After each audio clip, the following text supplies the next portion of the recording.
Sa araw na ito, aming hahanguin ang iyong patay na katawan mula sa karagatan, upang ikaw ay maging isang palatandaan sa mga iyong darating pagkatapos mo. At katiyakan, karamihan sa sangkatauhan ay pabaya sa aming mga revelasyon, sa aming mga talata at mga katibayan.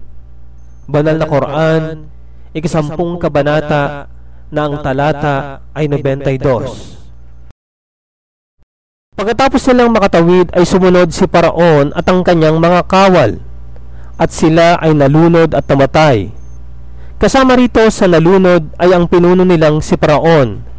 Sabi ng Allah subhanahu wa ta'ala, pananatiliin namin ang kanyang bangkay upang ito ay maging palatandaan sa sangkatauhan.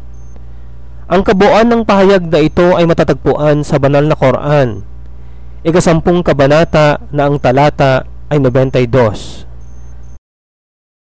وأنذرهم يوم الآزفة إذ القلوب لدى الحناجر كاظمين ما للظالمين من حميم ولا شفيع يطاع. At balaan mo sila, O Muhammad, hinggil sa araw na nalalapit, na kapag ang kanilang mga puso ay bumara sa kanilang mga lalamunan, at hindi sila magkakaroon ng kakayahan na maibalik ang mga ito sa kanilang mga dibdib, na mailuwa itong papalabas. Banal na Quran, 40 kabanata, na ang talata ay 18. إن الذين كفروا بآياتنا سوف نصليهم نارا كلما نضجت جلودهم بدلناهم جلودا غيرها ليذوقوا العذاب إن الله كان عزيزا حكيما. Katiyakan, yaong mga hindi naniwala sa aming mga ayat, sabi ng Allah, nang ibig sabihin ng ayat ay ang mga revelasyon, mga talata, mga katibayan, amin silang susunugin sa apoy, at patuloy na lilitsunin ang kanilang mga balat magpasawalang hanggan. Aming papalitan ang mga ito ng panibagong sariwang mga balat pagkatapos ng pagkakapalit ng panibago, upang matikman nila ang kaparusahan. Katiyakan ng Allah ang pinakamakapangyarihan, ang pinakamaalam sa lahat. Banal na Quran, 4 na kabanata, na ang talata ay 56. ومن يبتغ غير الإسلام دينا فلن يقبل منه وهو في الآخرة من الخاسرين. Ang sinumang magnais ng relihiyon maliban sa Islam, na siyang dinalang katuruan ng lahat ng mga propeta at sugo, ang sinumang magnais ng relihiyon maliban sa Islam, kailanman ay hindi ito tatanggapin sa kanya, at sa kabilang buhay, siya ay nasa hanay ng mga talunan.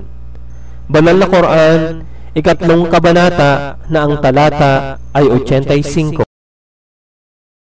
إن الذين آمنوا وعملوا الصالحات أولئك هم خير البرية جزاؤهم عند ربهم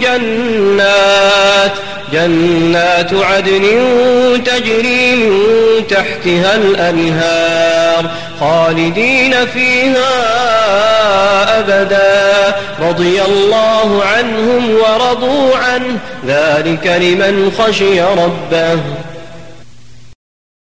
Katiyakan, yaong mga naniwala sa kaisahan ng Allah at sa kanyang huling sugo na si Propeta Muhammad sallallahu alaihi wasallam, at sa lahat ng mga obligasyong ipinag-utos ng Islam. Katiyakan, yaong mga naniwala at gumawa ng mga mabubuting gawa, sila ang pinakamabuti sa lahat ng mga nilikha.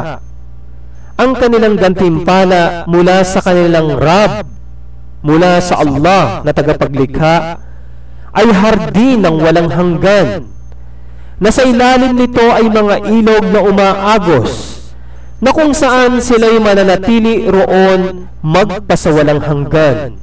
Ang Allah ay nalulugod sa kanila, at sila ay ganun din sa Kanya.